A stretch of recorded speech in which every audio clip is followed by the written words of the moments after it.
Hi, welcome back to the Sandy Trail. We are in the last part of episode 5 review of season 1 of Sanditon. I apologize for the delay in posting this up on YouTube. Been a busy month in October for me, and I apologize once again.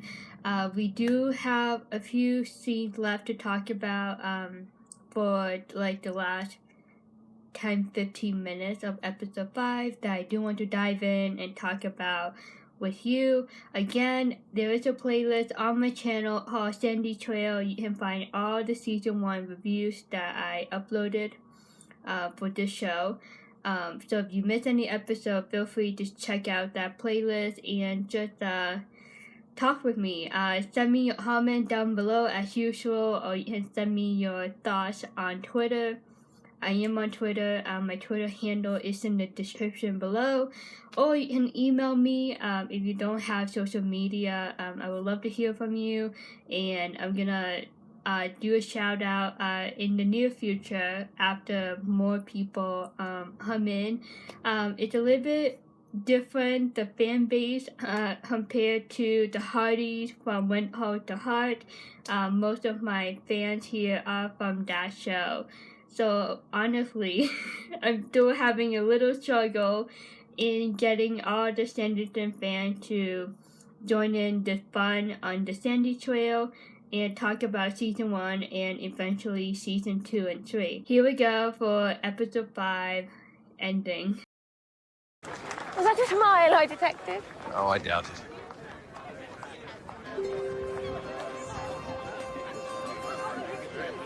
Well, there was definitely a smile appeared on Sydney's face.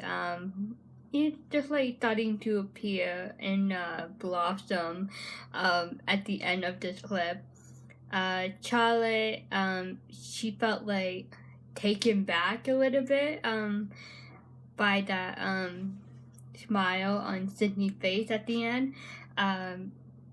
It's like a moment of like, they know that there is something between them, but again, they've been through this like ups and downs with Georgiana and her boyfriend Otis, and the situation coming from that couple and how it's like affecting Sydney and Charlotte's friendship at the moment. But in the midst of this fun game and just this very casual and competitive environment, they loosened up and they started to realize that, you know, things can be good again between them. Sorry you lost Mr. Stringer, but thank you for going easy on me. It was very chivalrous of you. You're one fair and square. Perhaps we might play on the same team next time. Yes, I'd like that very much. It's a little bit confusing. If you like watch this for the first time, you're like, okay, like, who is it, Sydney or James?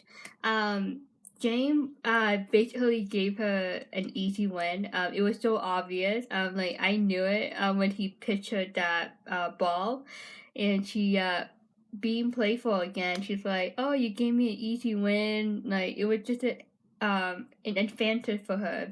Everyone thought that she's a girl, she's a woman, that she doesn't know how to play well. But she did it. She gave a win to her team. She helped her team so much. And James like was impressed by it. If you don't tell her, how will she ever know?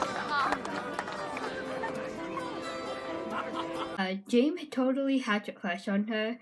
Like, it's so obvious, right? Sydney, like, he's more like silent, and sometimes it's hard to pick up on those little details, but it started to be more obvious, like the scene before this one, and he gave her that smile, and they had that moment of just like staring at each other. I just don't see the strength in the romantic vibes that she had with James compared with Sydney. Her and Sydney, it's just like this really strong, intense of passion and romance and affectionate between the two, even though they are totally opposite of each other. There's something intriguing and something very interesting that they can't really put into words just yet. But with James, like, I have to be honest, like, there was a moment in season 1 where they were just playful and flirting with one another a bit. And she is aware that James is a gentleman. He's very kind. He's good looking. I mean, he's not ugly, you know. But I just don't see the same level of romantic vibe that she has with James versus Sydney. I feel like the passion is higher with Sydney than with James from Charlotte's perspective. We'll see who she picks by the end of season 1, but along the way, especially for myself, like looking back on these episodes, trying to figure out, try to pick up not only the big details but the little details and how it's formulate and form that big decision that she makes at the end of season 1.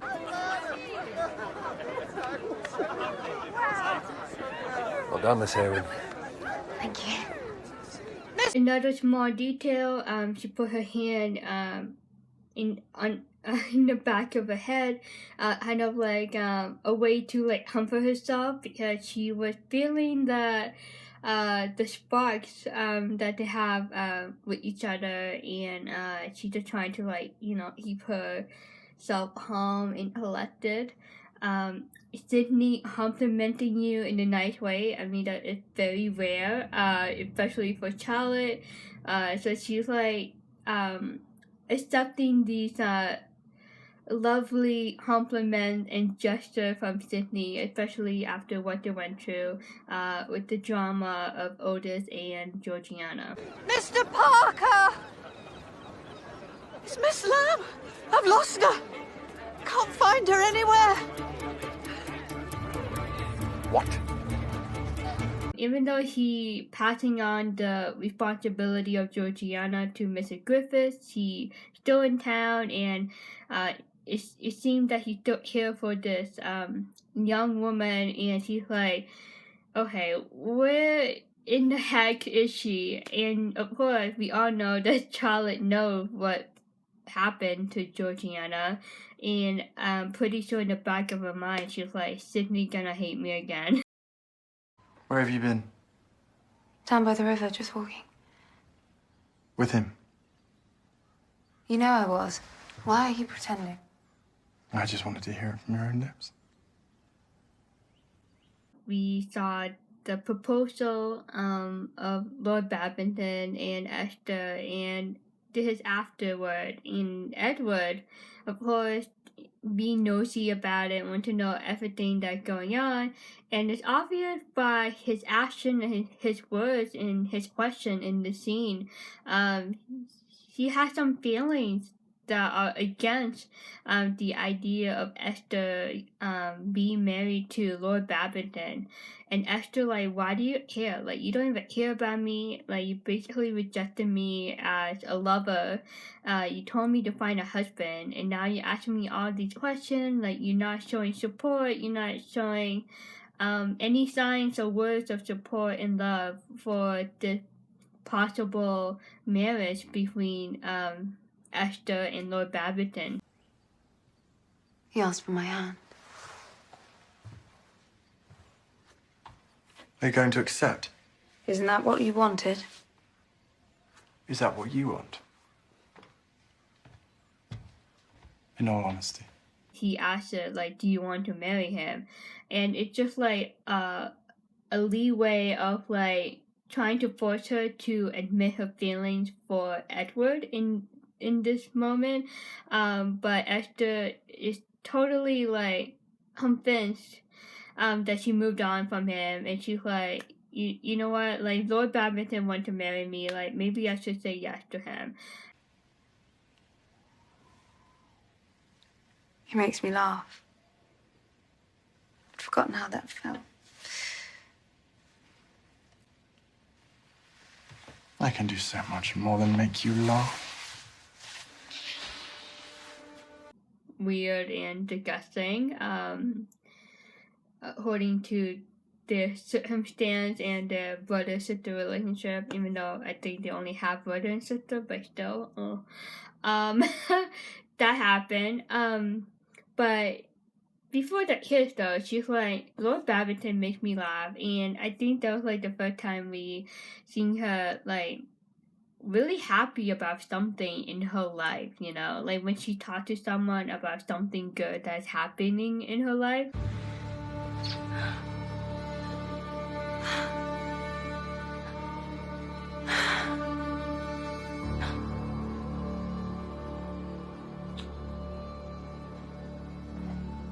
When he hits her, that's like a symbol, a representation of false happiness, and it's not really true love, and he using her and just using her as a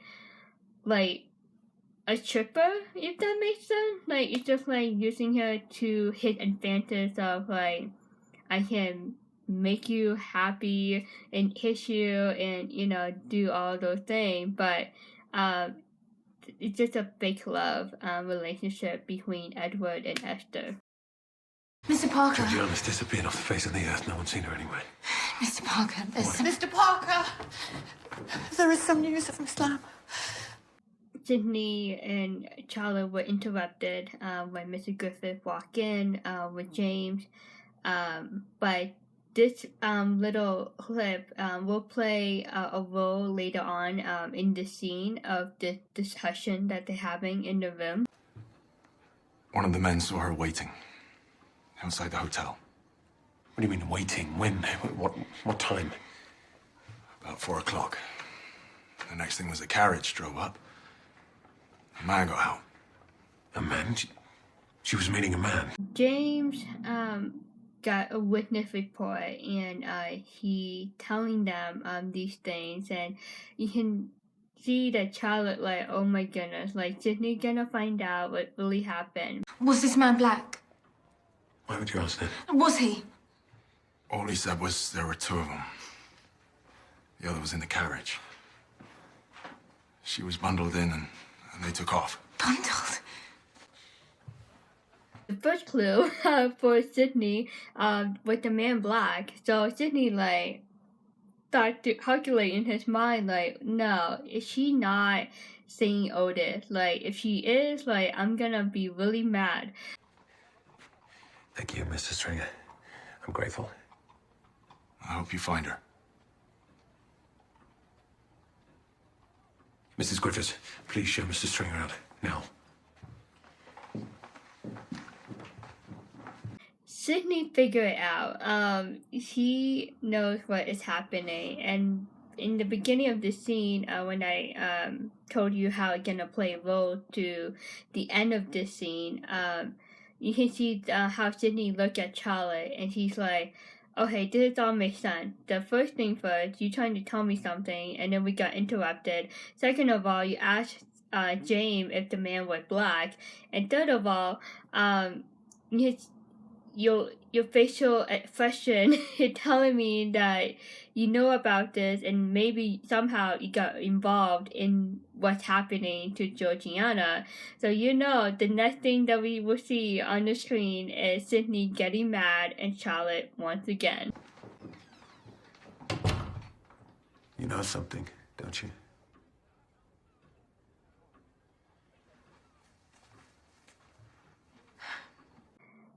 If you have a man look at you like that, with a serious face, that's a little bit scary. And Charlotte knows how, tempered, if that's the right word, like how, furious he can easily get, when he doesn't like something that is happening, especially in regard to the safety of Georgiana.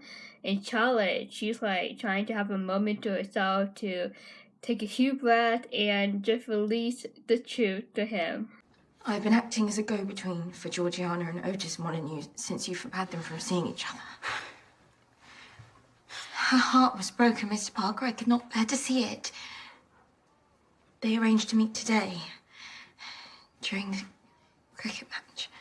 Sydney shoveling his feet around and just like trying to control himself. We all know that he get mad easily, and he receiving this information from Charlotte, and I'm pretty sure in his mind he's like, "You're not doing this again, Charlotte. Like, I told you that Georgiana cannot see Otis ever again, and you disrespecting my wish, you disrespecting my control, my guardianship, over Georgiana." And Charlotte, the good friend she is, she willing to stick up for her friend, and she team Georgiana, and she all for team love, and she's like, "Why are you separating them? Like, they love each other. Like, I mean, what's wrong with that?" And again, Sydney never told her like the whole story and why Sydney is against Otis. You did what? I was to accompany her. I never would have let them meet alone, but I was caught up in the excitement of the match, and I forgot. You forgot. Charlotte, she knows she made a mistake again. Like, she did something wrong, according to Sydney policy book. But you can see like her calmness and admitting the truth and letting him know that she did something wrong. You forgot! Yes, and I'm sorry. She must have sneaked off. She was desperate to see him. She would not be stopped. There we go. Sydney raising her voice again, and yeah, it sounds scary, to be honest, to me. Charlotte, she raised her voice, just to meet the level of his tone, and this is different. Like, this time around, she raised her voice back to him, instead of like being quiet, compared to that day, after Otis left on that terrace. He yelled at her, and people look at them like, okay, ooh, a man is yelling at a woman. But this time, she really let it out and raised her voice back to him and letting him know like she understood what she did wrong and she didn't mean this to happen. Like, she didn't have any bad intention. Like, she really wanted to be there with Georgiana when she escaped. If anything happens to her, anything, it will be on your head. Do you understand me?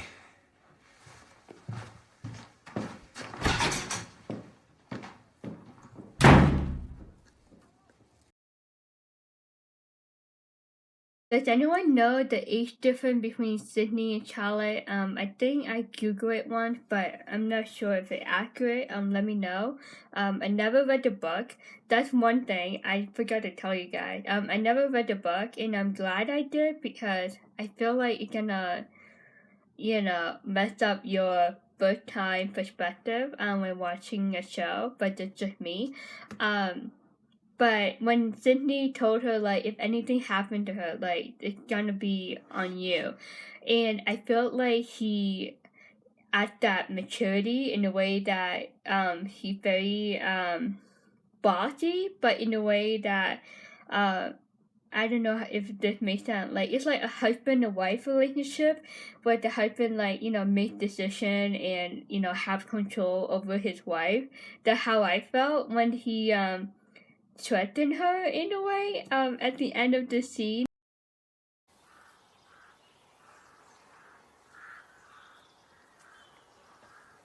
I see that I'm not to be invited in. No. Lord Babington, please. You must see it would be an unmitigated disaster. Lord Babington, he's not stupid. He loves her and he knows there's something special between them and he wants to be with her. He doesn't believe what she's saying right now. She's like, okay, there's someone in your family that is not inviting me in, that doesn't want me or like me to be part of your family.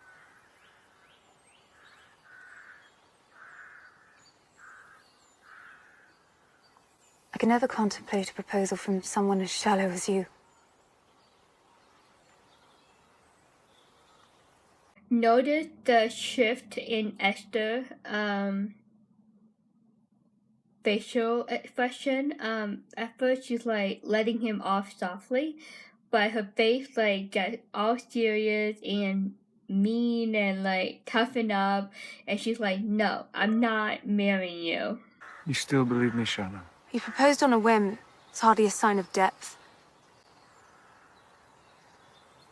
Is this your honest answer?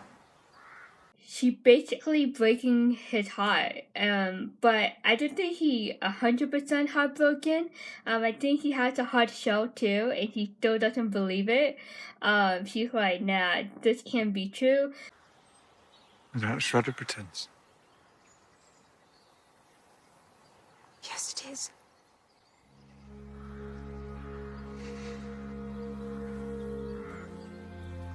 He walked away out of respect, but Esther is lying to him, and we know that.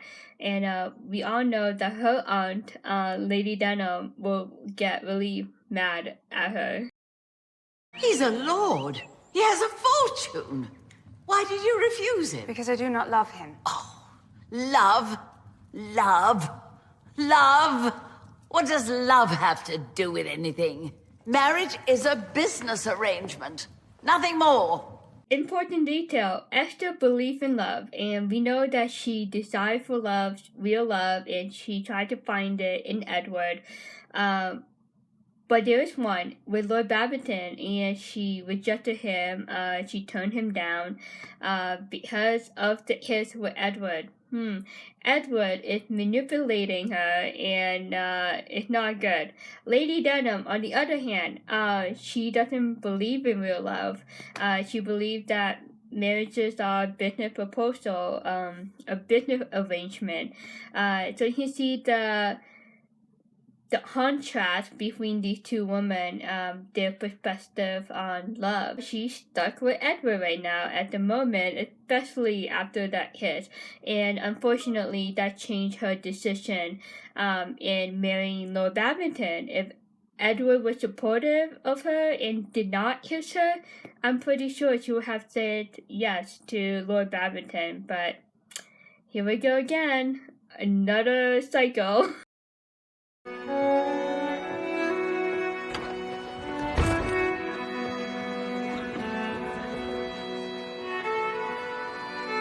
If you watched the episode, you will know that Mary does not support Charlotte in heading off to find Georgiana, especially she's a woman, number one, and number two, doing it alone. Like Mary, like, nope, you're not going after Georgiana. We saw that letter, that quick glimpse of that letter to Mary that Charlotte wrote, letting Mary know what she's up to. And there we go, the independent, bold, confident Charlotte, traveling by herself, possibly to London, to get Georgiana back to Sanditon.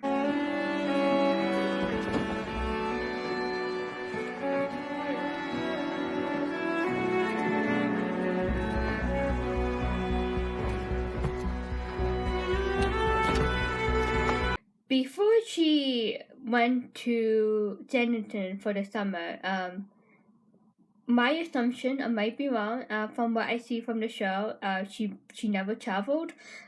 She did travel to Sanditon with Mary and Tom Parker, so she wasn't by herself, and she knew them as family friends. But now she's traveling by herself solo, and you can see the uncomfortableness that she's feeling sitting next to that man in the carriage. It's like felt tight, and there's no physical space between her and that man that she's sitting next to. So my question is, like, is this the first time she actually traveling solo with strangers that she doesn't know? This is a huge risk for her, and hopefully she will be safe, and hopefully she will find her friend. And this is what Mary was worried about. Mary's like an adoptive mother to her in a way. So while, Charlotte is away from her real family, Mary, here for this girl and like her own daughter, and she's like, I'm not letting you go. But, we all know Charlotte, when she believes in something that she needs to do, like, she go for it. That's the end of episode 5. There's 3 more episodes to season 1. I will upload it, all of them, before the end of this month, so we can start season 2 in November and finish season 2 before Christmas. That's for sure. I hope you enjoyed this one. Please comment anything. Would love to hear from you. You can comment down below, tweet me or email me. There are no excuses. Would love to meet more Sanditon fans, and let me know if you like this or not. But anyway, talk to you very soon. Episode 6 coming up. Bye.